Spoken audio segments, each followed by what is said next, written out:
لاش نکالتے تھے اور ساتھ ہی کتنے ڈول پانی نکالیں گے تو اب یہ پاک ہوگا؟ تھا کہ نہیں؟ میرے اندر اگر گناہ جا رہا ہے، دھواں جا رہا ہے سود کا، میں سانس لے رہا ہوں اس فضا میں جس میں اللہ کا دین قائم نہیں ہے، تو میرے اندر گناہ جا رہا ہے، گناہ جا رہا ہے، گناہ جا رہا ہے۔ اس کا کفارہ کیا ہوگا؟ اس کو صفائی کیسے کریں گے؟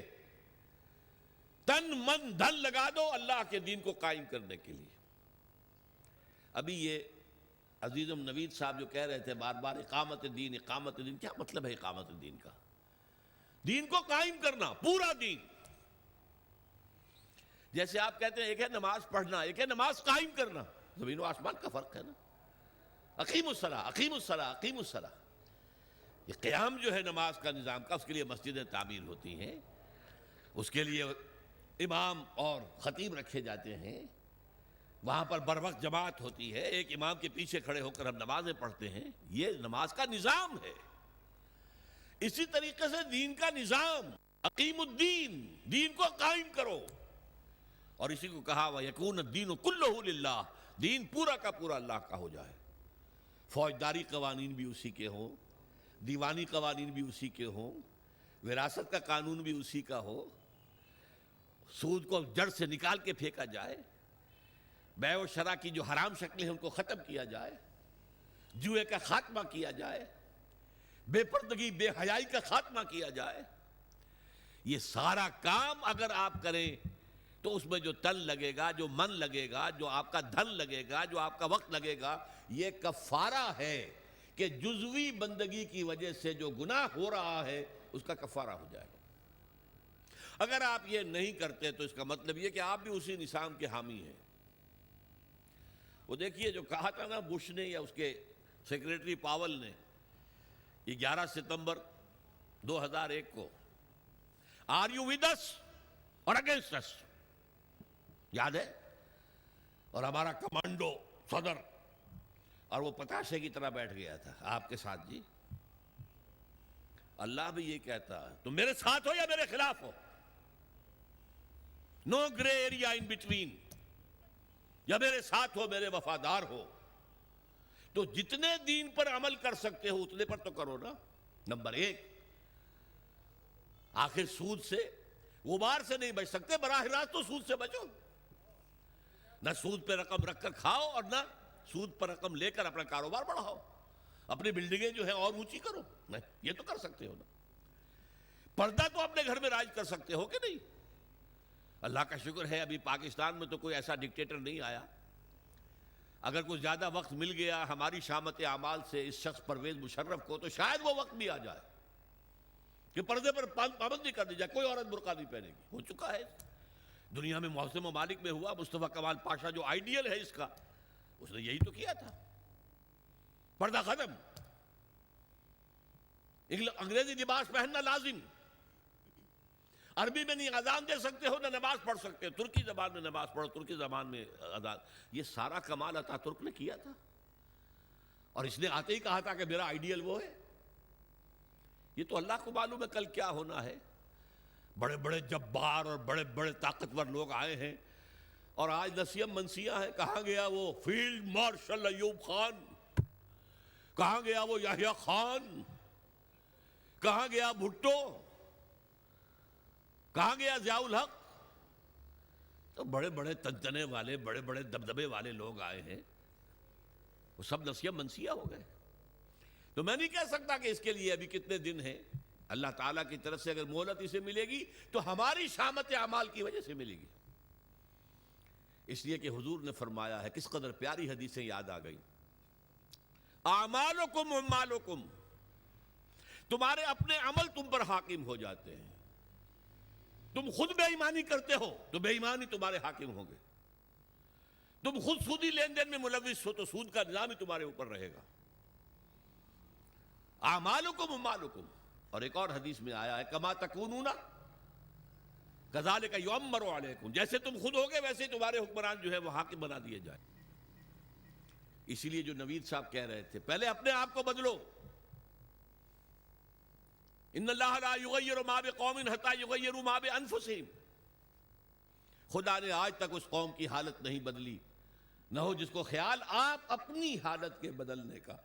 اس کے لیے کیا طریقہ کار ہوگا وہ میں بعد میں عرض کروں گا۔ ابھی میں نے 2 نکتے بتائے۔ لا الہ الا اللہ کا تقاضا کیا ہے؟ اللہ کی ہمتن، ہمہ وقت، ہمہ وجوہ، ہمہ جہت اطاعت رسول کے ذریعے، اسی کا نام عبادت ہے۔ اسی کے لیے اللہ فرماتا ہے کہ جنوں اور انسانوں کو میں نے پیدا کیا۔ جیسے میں نے کہا تھا نماز تو ہر وقت نہیں پڑھتے آپ، جو پابندی سے پڑھتا ہے وہ بھی 2-2.5 گھنٹے ہی 24 گھنٹے میں لگتے ہوں گے نا اس کے نماز میں، باقی 21.5 گھنٹے کیا کرے گا؟ عبادت کرے گا، یعنی جو کام کرے گا شریعت کے دائرے میں کرے گا، یہی عبادت ہو رہی ہے۔ کمائی کرے گا حلال ذریعے سے کرے گا، کھانا کھائے گا حلال کھائے گا، یہ پوری زندگی کے تمام کام عبادت ہیں اگر اللہ کے قانون کے مطابق کیے جائیں، یہی بغاوت ہیں اگر اللہ کے قانون کے خلاف کیے جائیں۔ اور دوسری بات میں نے آپ کو بتائی، یہ عبادت جزوی اللہ کو قبول نہیں ہے، بلکہ جزوی عبادت وہ تو منہ پر دے ماری جائے گی، جاؤ دفع ہو جاؤ، ٹیک اٹ اور لیو اٹ، یا ہمارا دین قبول کرو یا چھوڑ دو۔ اس کا جزوی جو معاملہ نہیں ہو سکتا۔ 50% مانتے ہیں یا 30% یا 33%، چلو 33% پہ پاس ہو جاتے ہیں نا بچے، ہمیں بھی 33% پہ پاس کر دو۔ اللہ کے ہاں یہ بات نہیں ہے، ٹیک اٹ اور لیو اٹ۔ اور اس کا عبادت کا حق صحیح معنی میں کب ادا ہوگا؟ جب پورا نظام اللہ تعالیٰ کے حکم کے مطابق قائم کر دیا جائے، تعزیرات ہوں، سزائیں ہوں اللہ کی شریعت کے مطابق ہوں، دولت کی تقسیم ہو معاشرے میں اللہ کے قانون کے مطابق ہو، اللہ کا نظام پوری زندگی کے اوپر غالب ہو جائے۔ اس کی جد و جہد اگر آپ کریں گے، اس کی کوشش کریں گے، اس میں تن من دھن لگائیں گے، تو یہ اس گناہ کا کفارہ ہو جائے گا جو ایک باطل نظام کے تحت رہنے سے خود بخود ہمارے اندر جا رہا ہے۔ گناہ جا رہا ہے، سود جا رہا ہے، ہر سانس کے ساتھ کفر جا رہا ہے ہمارے اندر۔ وَمَن لَّمْ يَحْكُم بِمَا أَنزَلَ اللَّهُ فَأُولَٰئِكَ هُمُ الْكَافِرُونَ۔ تو یہ 2 باتیں واضح ہو گئیں، لا الہ الا اللہ کا تقاضا کیا ہے اور اس کی تکمیل کب ہوتی ہے؟ جبکہ پورا نظام زندگی اللہ کے قانون کے مطابق قائم ہو جائے۔ اب آئیے محمد الرسول اللہ صلی اللہ علیہ وسلم، اس کا تقاضا کیا ہے؟ دیکھیے پہلی تو بات ہے اطاعت، رسول کی بھی اطاعت ہوگی، اطیعوا اللہ و اطیعوا الرسول، اطاعت کرو اللہ کی، اللہ کے رسول کی۔ لیکن اس کو میں نے شامل کر دیا عبادت کے اندر۔ اللہ کی اطاعت رسول کی اطاعت کے ذریعے سے ہوگی، تو اس کو بریکٹ کر دیا میں نے، اللہ کی اطاعت رسول کی اطاعت، یہ مل کر عبادت بن گئے۔ دوسرا اصل تقاضا کیا ہے بحیثیت امت، یہ سمجھ لیجئے آپ۔ رسول کس لیے بھیجے جاتے تھے؟ لوگوں کے سامنے اللہ کے دین کو پیش کرنا، دعوت دینا، تبلیغ کرنا، اور کوشش کرنا کہ اللہ کا دین قائم ہو جائے، اس لیے آتے تھے نا۔ اب حضور پر رسالت اور نبوت ختم، انسان تو ختم نہیں ہو گئے، ان کو یہ دعوت کون دے گا؟ اب یہ ہے رسول کے امتی ہونے کی حیثیت سے ہمارا فرض۔ قرآن مجید میں اس کے لیے کہا گیا ہے، اصطلاح ہے شہادت علی الناس، لوگوں پر حجت قائم کر دینا، تاکہ قیامت میں لوگ یہ نہ کہہ سکیں کہ اللہ ہمیں تو تیرا دین کسی نے پہنچایا ہی نہیں، ہم سے حساب کتاب کا ہے۔ میری بات سمجھ لیجئے، اگر کوئی دین پہنچا دے، اس کا حق ادا کر دے، اب ان کے پاس کوئی عذر نہیں ہوگا۔ اسی لیے فرمایا سورہ نساء میں، رسلا مبشرین ومنذرین لئلا یکون للناس علی اللہ حجۃ بعد الرسل وکان اللہ عزیزا حکیما۔ ہم نے اپنے رسولوں کو بھیجا بشارت دینے والے بنا کر۔ اللہ کی عبادت کرو گے تو بشارت ہے، راح و ریحان و جنت النعیم، اللہ تعالیٰ تمہیں اپنی جنتوں میں داخل کرے گا۔ اللہ کی عبادت سے سرکشی کرو گے تو پھر جہنم ہے، فماواہ جہنم وساءت مصیرا، اس کا ٹھکانہ جہنم ہے۔ تو وہ بشیر بھی تھے، نذیر بھی تھے، لیکن حاصل کیا تھا؟ لئلا یکون للناس علی اللہ حجۃ بعد الرسل، رسولوں کے آنے کے بعد لوگوں کے پاس کوئی عذر باقی نہ رہ جائے۔ اللہ ہمیں معلوم نہیں تھا، نہیں، ہر امت کے خلاف اس کا رسول کھڑا ہو کر گواہی دے گا پہلے قیامت کے دن، جسے آپ کہتے ہیں سرکاری گواہ، پروزیکیوشن وٹنس۔ اے اللہ تیرا جو پیغام آیا تھا میرے پاس میں نے انہیں پہنچا دیا تھا، اب اگر انہوں نے عمل نہیں کیا تو یہ ذمہ دار ہے۔ They can't plead ignorance، یہ نہیں کہہ سکتے ہمیں تو بتایا ہی نہیں گیا، میں نے بتا دیا تھا۔ یہ ہے ان کے خلاف شہادت بڑھے گی کہ اب یہ ذمہ دار ہیں۔ بہت سادہ سی بات آپ کو سمجھا دوں مثال سے، آپ اپنے کسی عزیز کو کوئی پیغام بھیجتے ہیں، کل شام تک یہ کام میرا ضرور کر دینا کر دینا کر دینا کر دینا ورنہ مجھے بہت نقصان ہو جائے گا۔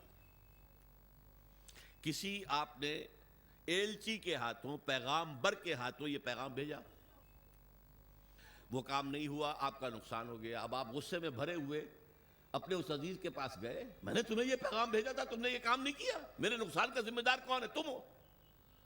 اگر وہ یہ کہہ دے بھائی مجھے تو آپ کا پیغام کسی نے پہنچایا ہی نہیں، اب کوئی غصہ آپ کا رہ جائے گا اس کے خلاف؟ آپ پتاشے کی طرح بیٹھ جائیں گے نا، غصہ ختم۔ اب غصہ کس پر آئے گا؟ اس پیغامبر پر آؤ، بھلے آدمی تجھے میں نے پیغامبر بنایا تھا کہ پیغام پہنچانا، تم نے نہیں پہنچایا، میرے نقصان کے ذمہ دار تم ہو۔ تو یہ پیغام رسانی کا منصب کتنا نازک ہے، کتنا نازک ہے، کتنا نازک ہے۔ اگر آپ نے پیغام پہنچا دیا آپ فارغ ہو گئے، بری ہو گئے، وہ ذمہ دار ہیں۔ اگر آپ نے نہیں پہنچایا تو آپ مجرم ہیں، وہ نہیں ہیں۔ اسی لیے کہا گیا سورہ اعراف کے شروع میں فَلَنَسْأَلَنَّ الَّذِينَ أُرْسِلَ إِلَيْهِمْ وَلَنَسْأَلَنَّ الْمُرْسَلِينَ، ہم پوچھ کر رہیں گے ان سے بھی جن کے طرف ہم نے رسولوں کو بھیجا، اور ہم پوچھ کر رہیں گے رسولوں سے بھی۔ پہلے رسولوں سے کہا جائے تم نے پہنچا دیا تھا، اب وہ کہیں گے کھڑے ہو اللہ میں نے پہنچا دیا تھا۔ پھر کہیں گے اچھا اب تم بات کرو، تم نے پیغام میرا پہنچ گیا تھا، کتنا عمل کیا؟ یہی وجہ ہے، دیکھیے حضور نے اپنے آخری خطبے میں اپنی تعلیمات کے اہم نکات کو دوبارہ سہ بارہ اس کو نمایاں کر کے پھر ایک سوال کیا۔ ذرا چشم تصور سے دیکھیے، 1.25 لاکھ کا مجمع ہے، معمولی بات نہیں ہے۔ آج بھی 20-30 لاکھ ہی ہوتے ہیں نا آدمی حج میں، 1.25 لاکھ، جبکہ شاید پورے عرب کی آبادی 2.5-3 لاکھ سے زیادہ نہیں ہوگی۔ 1.25 لاکھ آدمی جمع ہے، 1,24,000۔ آپ نے خطبہ دیا، اور خطبے کی شان کیا تھی؟ ایک ایک لفظ 3 مرتبہ دہراتے تھے۔ لاؤڈ سپیکر تو تھا نہیں، تھوڑے فاصلے کے اوپر، جیسے مکبر ہو جاتے ہیں نماز با جماعت میں، اگر لاؤڈ سپیکر نہیں ہے تو وہ مکبرین کھڑے ہیں۔ حضور نے ایک بات ادھر کہی، اب مکبرین نے آگے پہنچانی شروع کر دی۔ دوسری بات سامنے رخ کر کے کہی، دوسری مرتبہ وہی بات، اب سامنے والوں نے پہنچانا شروع کر دیا۔ تیسری مرتبہ بائیں طرف دیکھتے ہوئے کہی، اب بائیں والوں نے پہنچانا شروع کر دیا۔ آخر میں ایک سوال کیا، الا هل بلغت، لوگوں میں نے پہنچا دیا یا نہیں؟ پورے مجمع نے کہا بیک آواز، انا نشہد انک قد بلغت رسالۃ ونصحت الامۃ وبلغت الرسالۃ وادیت الامانۃ وکشفت الغمۃ۔ اے نبی ہم گواہ ہیں، آپ نے حق تبلیغ ادا کر دیا، حق رسالت ادا کر دیا، ہماری خیر خواہی کا حق ادا کر دیا، اور کفر کے اور ضلالت کے پردے چاک کر دیے۔ 3 دفعہ کہا الا هل بلغت، اور جواب آیا انا نشہد انک قد بلغت رسالۃ وادیت الامانۃ ونصحت الامۃ وکشفت الغمۃ۔ پھر آپ نے انگلی اٹھائی آسمان کی طرف، انگشت شہادت، اور پھر لوگوں کی طرف، اللہم اشہد اللہم اشہد اللہم اشہد، اے اللہ تو بھی گواہ رہے۔ وہ بوجھ جو میرے کندھے پر آیا تھا، جس کے لیے سورہ مزمل میں کیا کہا گیا تھا، انا سنلقی علیک قولا ثقیلا، اے نبی بڑی بھاری بات آپ پر ڈالنے والے ہیں ہم۔ اس کفر اور شرک کے گڑھ کے اندر توحید کی دعوت دینا کوئی آسان کام تھا؟ اسلام کا پیغام پہنچانا کوئی آسان کام تھا؟ شروع میں تو کہا گیا پاگل ہو گئے، مجنون ہیں، معاذ اللہ ثم معاذ اللہ، شاعر ہیں، ساحر ہیں، مسحور ہیں، کذاب ہیں، نعوذ باللہ من ذالک، نقل کفر نہ باشد۔ اس کے بعد آپ کو معلوم ہے صحابہ کو مارا گیا، پیٹا گیا، سب کچھ جھیلا کہ نہیں؟ خود 3 برس حضور جو ہیں وہ محصور رہے شیب بنی ہاشم میں، یہ جیل ایسی تھی جس میں کھانے کو کچھ نہیں تھا. آپ کی جیلوں میں تو راشن تو ملتا ہے. بہرحال یہ ساری سختیاں جھیل کر حضور نے دین کو غالب کر دیا. یہ کام کیا. لیکن اس وقت آپ نے کیا فرمایا؟ اپنی بات 3 دفعہ کہہ کر الا هل بلغت انا نشهد انك قد بلغت الرسالة واديت الامانة ونصحت الامة وكشفت الغمة. پھر کہا فَلْيُبَلِّغِ الشَّاهِدُ الْغَائِبَ. اب تمہارے ذمے ہے جو یہاں ہیں وہ پہنچائیں پورے چہار دانگے عالم تک اس پیغام کو. اس لیے کہ میں صرف تمہارے لیے رسول بن کر نہیں آیا تھا. وَمَا أَرْسَلْنَاكَ إِلَّا كَافَّةً لِلنَّاسِ بَشِيرًا وَنَذِيرًا. اے نبی ہم نے نہیں بھیجا ہے آپ کو مگر پوری نوع انسانی کے لیے بشیر اور نذیر بنا کر. آپ واحد رسول ہیں اللہ کے، واحد. ویسے کہا جاتا 313 رسول آئے ہیں. قرآن مجید میں جن کا ذکر ہے وہ تو 28-29 ہیں انبیاء اور رسل. لیکن یہ کہ کہا جاتا نبی تو آئے ہیں 1.25 لاکھ جتنے کہ حجۃ الوداع میں موجود تھے صحابہ، اور رسول آئے ہیں 313 جتنے کہ بدر کے میدان میں مجاہد موجود تھے. بہرحال حضور نے فرمایا میں تو پوری دنیا کے لیے رسول بنا کر بھیجا گیا. میں نے تمہیں پہنچا دیا، تم پہنچاؤ آگے، تاکہ میں تمہارے خلاف گواہ بنوں گا قیامت کے دن. اے اللہ میں نے انہیں پہنچا دیا تھا. Now they are responsible, they are accountable.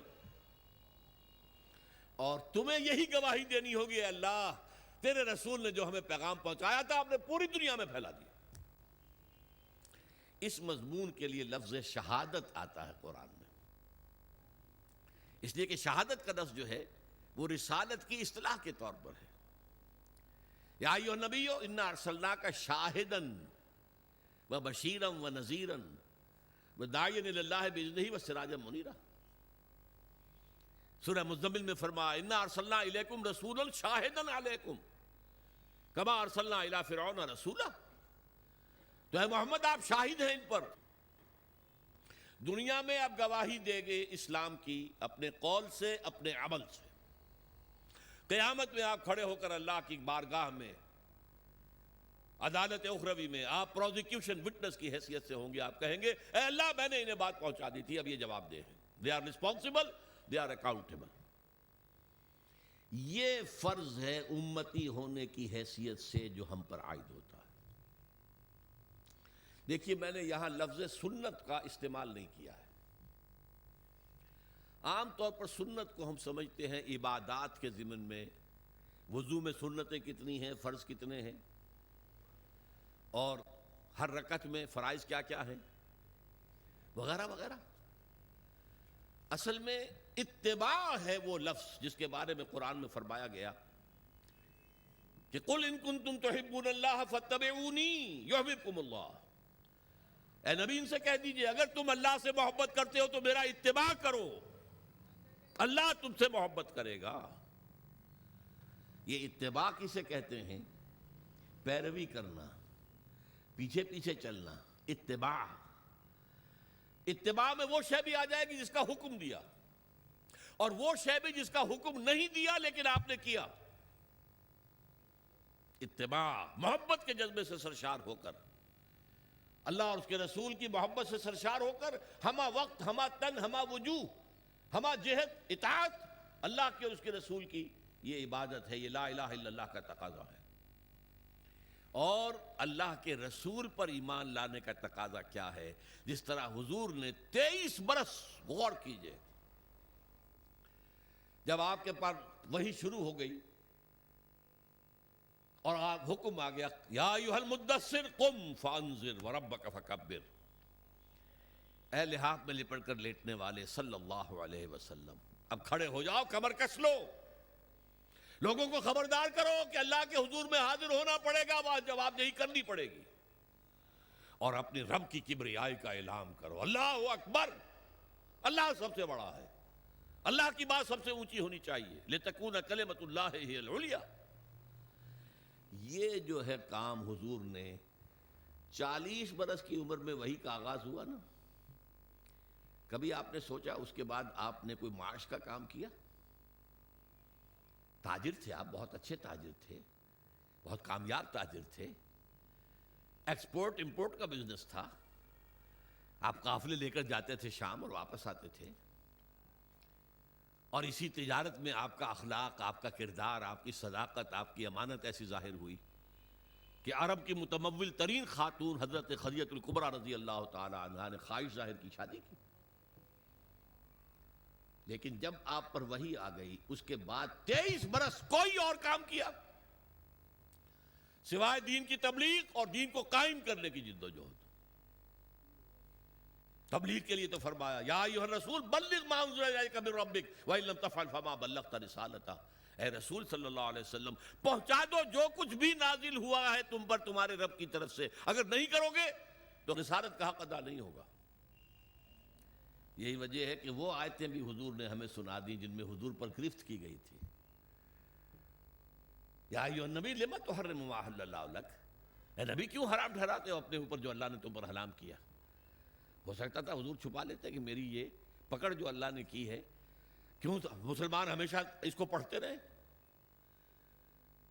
پکڑ آئی تھی کہ نہیں؟ ابس تولى ان جاءه الاعمى، ماتھے پر تیوری ڈال لی، منہ موڑ لیا کہ ایک اندھا نابینا آیا تھا آپ کے پاس۔ وما يدريك لعله يزكى او يذكر فتنفعه الذكرى، اس کے لیے لفظ عتاب استعمال کیا حضور نے۔ عبداللہ ابن ام مکتوم کی شان میں یہ آیات نازل ہوئی ہیں۔ اس کے بعد جب بھی آتے تھے وہ نابینا صحابی عبداللہ ابن مکتوم تو حضور کیا فرماتے؟ مرحبا بالذی عاتبنی اللہ فیہ، آؤ بھائی خوش آمدید میرے اس ساتھی کے لیے جس کے ضمن میں اللہ نے مجھ پر عتاب فرمایا، عاتبنی اللہ فیہ، عتاب کیا مجھ پر۔ وہ آیتیں بھی قرآن میں ہے کہ نہیں ہے؟ تو نوٹ کر لیجئے، ایک ایک حرف پہنچانا ہے محمد آپ کو صلی اللہ علیہ وسلم۔ اگر ایسا نہیں کرو گے تو رسالت کا ادا نہیں ہوگا۔ اب یہی کام امت کے ذمے کر کے آپ گئے صلی اللہ علیہ وسلم۔ اس میں پہلا دور وہ ہے جو آپ کے صحابہ نے جانیں دے دی، قربان کر دی، کہاں کہاں کوئی شہید ہوا، کوئی ایران میں، کوئی عراق میں، کوئی شام میں، کوئی خراسان میں، کوئی ہندوستان میں آ کے شہید ہوئے۔ کس لیے؟ اللہ کا دین غالب ہو، اللہ کا پیغام پہنچ جائے۔ دور صحابہ اور تابعین کے بعد عام مسلمان جو ہیں وہ تو دنیا پرستی کے اندر لگ گئے بدقسمتی سے، خلافت ملوکیت میں بدل گئی۔ پھر یہ کام، یہ جھنڈا کس نے بلند رکھا؟ وہ صوفیاء کرام نے بلند رکھا۔ معین الدین اجمیری رحمۃ اللہ علیہ کیوں آئے تھے اجمیر میں؟ حالانکہ وہ راجپوتوں کی طاقت کا گڑھ، رائے پتھورا کا مرکز۔ شیخ علی حجویری تو لاہور میں اس وقت آئے تھے جہاں لاہور اسلامی حکومت میں شامل ہو چکا تھا، لیکن معین الدین اجمیری تو اس وقت آئے ہیں جبکہ یہ پورا راجستھان جو ہے راجپوتوں کی سرزمین، اور اس میں رائے پتھورا پرتھوی راج بہت سخت، بہت زبردست، اور وہاں جا کر بیٹھ گئے ہیں۔ 90,000 ہندو ان کے ہاتھ پر ایمان لائے۔ یہ ہمارے پنجاب کے جو دو بڑے بڑے قبیلے ہیں وٹو اور سیال، یہ دونوں قبیلے ان کے ہاتھ پر ایمان لائے، بلکہ یہ دونوں قبیلے تو ان کے پوتے شاگرد کے ہاتھ پر ایمان لائے ہیں۔ یعنی شیخ معین الدین اجمیری رحمۃ اللہ علیہ خواجہ معین الدین کے جو ان کے خلیفہ تھے، خواجہ بختیار کاکی رحمۃ اللہ علیہ ان کے خلیفہ تھے جو پاک پٹن میں دفن ہیں، بابا فرید گنج شکر رحمۃ اللہ علیہ، ان کے ہاتھ پر یہ دونوں قبیلے ایمان لائے۔ بہرحال یہ کام کیا ہے مسلمانوں نے، پہلے کیا ہے بحیثیت امت، بحیثیت قوم، بحیثیت حکومت، اللہ کے دین کو پھیلانا ہے، اللہ کا قانون نافذ کرنا ہے۔ کس لیے گئے تھے وہ؟ کیا وہ دنیا بنانے گئے تھے؟ شہادت ہے مطلوب و مقصود مومن، نہ مال غنیمت نہ کشور کشائی۔ پھر جب عام مسلمان اور بادشاہ جو ہے ہمارے بن گئے، وہ بھی عیش پرست ہو گئے، محل بنانے شروع کر دیے، جو دنیا میں اور عیاشیاں ہو کرتے تھے بادشاہ انہوں نے بھی شروع کر دی، تو پھر صوفیاء کرام نے وہ جھنڈا سنبھال لیا، ان کے ذریعے سے یہ دعوت پھیلی ہے۔ یہ عرب تاجر تھے، وہ اپنے حسن خلق کی بنیاد پر، یہ سارا جو ہندوستان کا مغربی ساحل ہے جسے مالابار کہتے ہیں آپ، یہاں سارا اسلام جو آیا عرب تاجروں کی وجہ سے آیا۔ پورا یہ ملک جو ہے انڈونیشیا، ملیشیا، یہ ملایا، سماٹرا، جاوا، یہ سارے یہ بھی عرب تاجروں کی وجہ سے ایمان لائے۔ وہاں کبھی چڑھائی نہیں کی گئی، کبھی وہاں تلوار نہیں اٹھی اسلام کے لیے، بلکہ عرب تاجروں کی تبلیغ سے اور ان کی خوش خلقی، ان کے جو کاروبار میں صداقت اور امانت کے عنصر دیکھے بھی مان لیا لوگ۔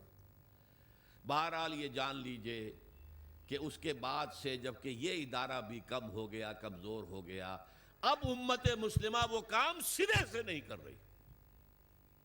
یہ وہ جرم ہے بحیثیت امت جو ہمیں کام کرنا چاہیے تھا۔ ہم امین ہیں قرآن کے، ہم امین ہیں اللہ کی شریعت کے، اور فخر کرتے ہیں ہم اس پر۔ سارے نبیوں سے افضل ہمارا نبی یقیناً ہے، لیکن اس افضل نبی صلی اللہ علیہ وسلم نے آپ پر کیا ذمہ داری ڈالی تھی؟ بلغوا انی ولو آیا، میرا کوئی ایک بھی امتی نہ رہ جائے جو قرآن کی تبلیغ نہ کرے، چاہے ایک ہی آیت آتی ہے ایک ہی آیت کی تبلیغ کرے۔ یہ حدیث ہے کہ نہیں رسول کی؟ کوئی میرا امتی فارغ نہ رہے اس سے۔ یہ کام ہے جو بحیثیت امتی ہمارے کندھے پر ہے۔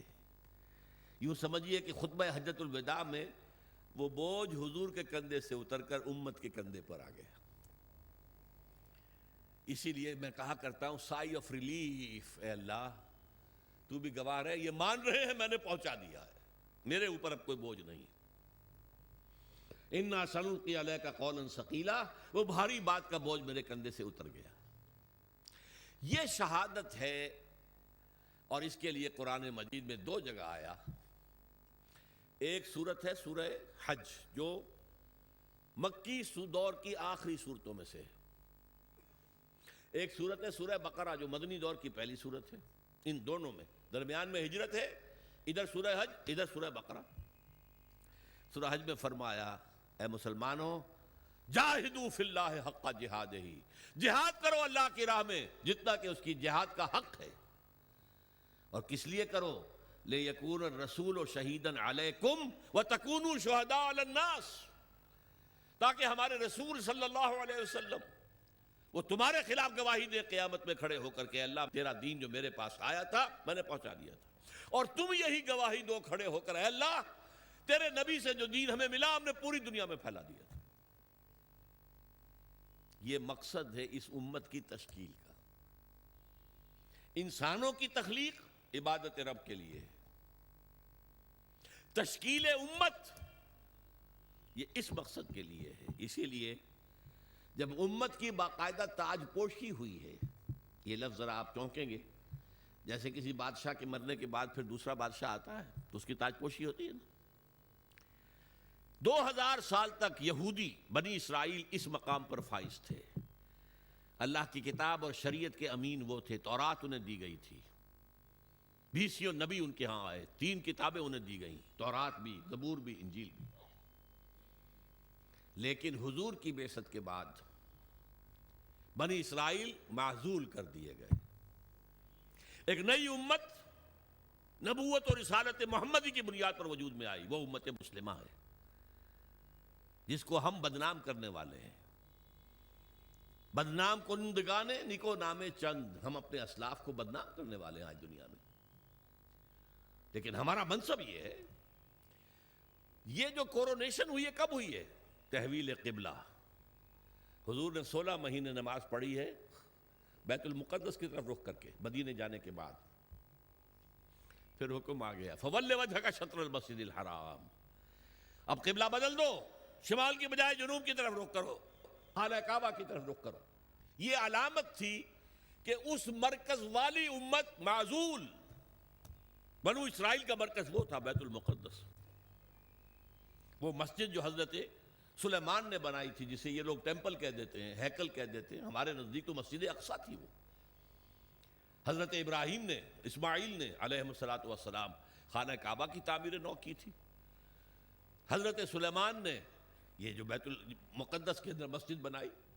بہرحال وہ مرکز ختم، وہ امت معزول، اب خانہ کعبہ کے گرد اور نبوت اور رسالت محمدی کی اساس پر نئی امت، امت مسلمہ، اور اس کے لیے فرمایا وَكَذَلِكَ جَعَلْنَاكُمْ أُمَّةً وَسَطًا لِتَكُونُوا شُهَدَاءَ عَلَى النَّاسِ وَيَكُونَ الرَّسُولُ عَلَيْكُمْ شَهِيدًا، وہی بات جو وہاں کہی گئی لِيَكُونَ الرَّسُولُ شَهِيدًا عَلَيْكُمْ وَتَكُونُوا شُهَدَاءَ عَلَى النَّاسِ، رسول کا ذکر پہلے، امت کا بعد میں، اور یہاں امت کا پہلے كَذَلِكَ جَعَلْنَاكُمْ أُمَّةً وَسَطًا لِتَكُونُوا شُهَدَاءَ عَلَى النَّاسِ وَيَكُونَ الرَّسُولُ عَلَيْكُمْ شَهِيدًا۔ اس مقصد کے لیے جد و جہد، اس کے لیے محنت، اس کے لیے جان کھپانا، اس کے لیے قوت، اس کے لیے صلاحیت خرچ کرنا، مال خرچ کرنا، انفاق کرنا، یہ ہے محمد الرسول اللہ پر ایمان کا تقاضا۔